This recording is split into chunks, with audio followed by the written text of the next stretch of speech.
विशेष थे जयमिन ऋषि, तो उनकी कुटी 2 कोस की दूरी पर थी।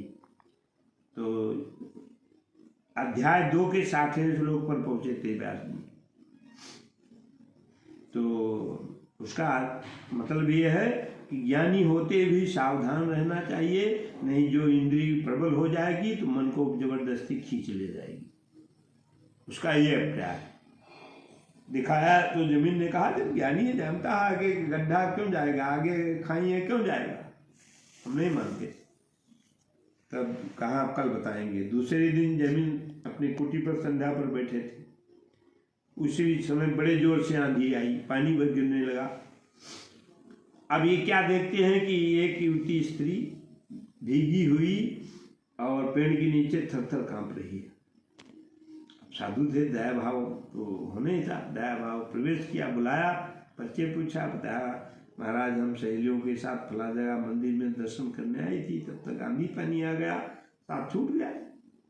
तो महाराज आपने बुलाया है, डर मैं नहीं आ रही थी आपके स्थान पर, लेकिन बुलाया है तो रात में शरण दीजिए। तो कहा भाई तो गर्भ साधु का स्थान, स्त्री के लिए यहाँ जगह नहीं है। तो कहा नहीं महाराज ये कोई हिंसक पशु मुझे मार डालेंगे तो पाप आपको लगेगा, समझ लीजिए। तो भाई ये जो सत्य है वो सत्य है, उसको तो भाई सबको मानना है। तो कहा आप तो ठीक कह रही हैं, तो ये कमरा बना है, इसमें सो जाइए और अंदर से साकर लगा लीजिए, चाहे कोई भी आवाज़ दे रात में मत खोलना, मेरा नाम लेकर कोई बोले तब भी मत खोलना। ज्ञान कम कर रहा है। वो लेट गई। जमीन जी संध्या पर बैठ गए।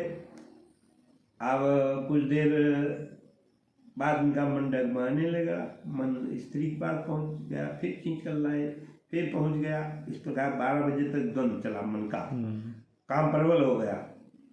आसन छोड़ दिया, दरवाजा खटखटाया। कहा कौन?